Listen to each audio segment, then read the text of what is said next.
Se libérer du regard des autres. Salut à tous, mon nom est Sadia Ourotou. Bienvenue dans mon monde où tout est possible à celui qui y croit. Sur cette chaîne, je partage avec toi des conseils pratiques pour booster ton énergie et pour te permettre d'avoir un mindset positif. Si tu n'es pas encore abonné à ma chaîne, je t'invite à le faire et surtout, n'oublie pas la cloche de notification pour ne rater aucune de mes prochaines vidéos. Très souvent, nous délaissons les projets qui nous tiennent à cœur à cause des grands diront-on. Nous accordons trop d'importance à ce que les gens pensent de nous. Je pense qu'il est grand temps de se libérer du regard des autres. Et c'est ce que je vous propose de faire dans cette vidéo. Restez avec moi.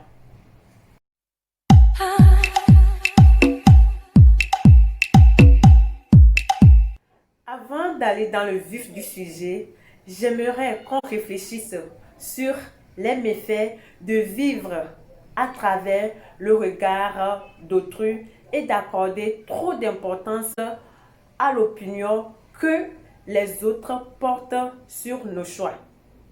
Alors, premier méfait, lorsqu'on accorde trop d'importance à ce que les autres pensent de nous, on perd sa liberté. Dieu nous a donné le libre arbitre, la possibilité de choisir. Et lorsque nous accordons trop d'importance à ce que les autres pensent de nous, nous perdons ce privilège. Nous donnons ce privilège aux autres. Deuxième méfait, lorsque vous accordez trop d'importance à ce que les autres pensent de vous, vous vous coupez de vous-même. C'est très important d'être connecté à soi. C'est quand on est connecté qu'on arrive à ressentir ce que l'on veut vraiment dans la vie. C'est quand on est connecté qu'on arrive à avoir de l'intuition. C'est quand on est connecté qu'on arrive à être créatif. Alors, c'est très important d'être connecté à soi. Le troisième effet que je te donne, lorsqu'on accorde trop d'importance à ce que les autres pensent de nous, on est dans la confusion totale. Jérôme Ries, un professeur de l'Université de Londres, s'est rendu compte que chaque être humain a un cerveau différent. Par conséquent, la manière dont nous percevons est différente entre chaque individu. Alors, quoi que tu fasses, il y aura toujours des gens pour te féliciter et d'autres pour te dire que ce que tu fais est nul. La critique est inévitable. Tu peux être Kobe Bryant, tu peux être Michael Jordan, tu peux être Steven Spielberg, tu peux être Charles Lavour, tu peux être n'importe qui en train d'essayer d'exceller dans des domaines comme l'art, le sport ou l'entrepreneuriat. Il y aura toujours quelqu'un qui te dira que ce que tu fais est nul. Autant faire ce qui te fait vibrer. Si c'est la musique qui te fait vibrer, autant aller faire la musique. Sûrement que vous connaissez l'histoire de Joha et son âne. Joha, son père et un âne étaient en train d'effectuer un voyage.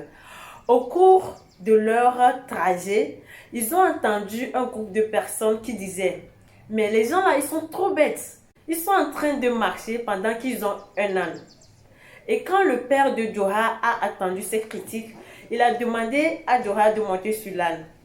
Donc, ils ont poursuivi leur chemin. Et arrivé à un moment donné, ils ont encore rencontré un autre groupe de personnes qui disaient « Mais l'enfant là, il n'est pas respectueux. Il monte sur l'âne pendant que son père est en train de marcher. » Et quand son père a encore attendu cette critique, il a demandé à Joha de descendre de l'âne. Son père lui-même, il est monté sur l'âne. Et en poursuivant leur chemin, ils ont encore rencontré un autre groupe qui disait « Ce papa-là, il est sans miséricorde. Comment il peut monter sur l'âne et laisser son enfant marcher ?» Et quand son papa a encore attendu cette critique, il a demandé à Joha de monter sur l'âne avec lui. Donc, les deux étaient sur l'âne en plus de leur bagage. Arrivés à un moment donné, ils ont encore rencontré un autre groupe carrément qui disait, mais les gens là, ils sont irrespectueux. Comment les deux peuvent monter sur un âne en plus de leur bagage? Et quand le papa de Joha a encore attendu ses critiques, il a demandé à Joha de descendre. Les deux étaient descendus de l'âne. Les deux ont essayé de transporter l'âne. L'âne tombe et meurt. Moralité de cette histoire, c'est que quand vous cherchez à satisfaire les gens, c'est une course sans fin. Vous n'arriverez jamais à satisfaire les gens. Alors, autant faire ce qui vous passionne, autant faire ce qui vous fait vibrer. Osez vivre la vie qui vous fait vibrer. Osez créer votre entreprise. Osez parler en public. Alors, comment se libérer du regard des autres? Ici, je te donne 3 conseils pour te permettre de te libérer du regard des autres. Premier conseil que je te donne, c'est d'apprendre à te faire confiance. Apprends à faire confiance à tes opinions. C'est toujours mieux de se tromper avec ses opinions que de se tromper avec l'opinion des autres. Quand tu te trompes avec tes opinions, tu apprends. C'est très important. Conseil numéro 2. Se définir. C'est très important de se définir. Les recherches en psychologie ont montré que des personnes qui manquent de confiance en eux, ce sont des personnes qui n'ont pas pris le temps de se découvrir.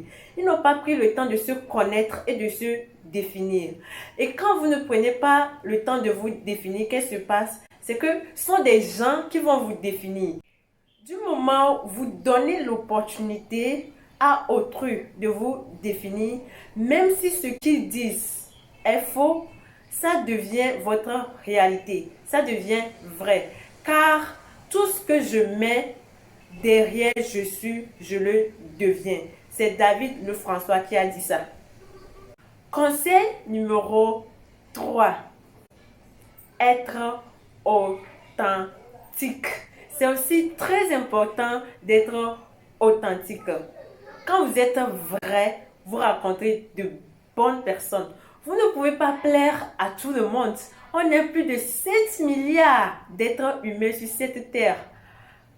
Ce qui peut être important pour toi, pour l'autre, ça peut être nul ou pourri. Alors, autant faire ce qui te plaît, autant faire ce qui te fait vibrer. Eh bien, je te laisse avec cette phrase de Steve Jobs qui dit « Votre temps est limité, ne le gâchez pas en menant une existence qui n'est pas la vôtre. » Bon courage.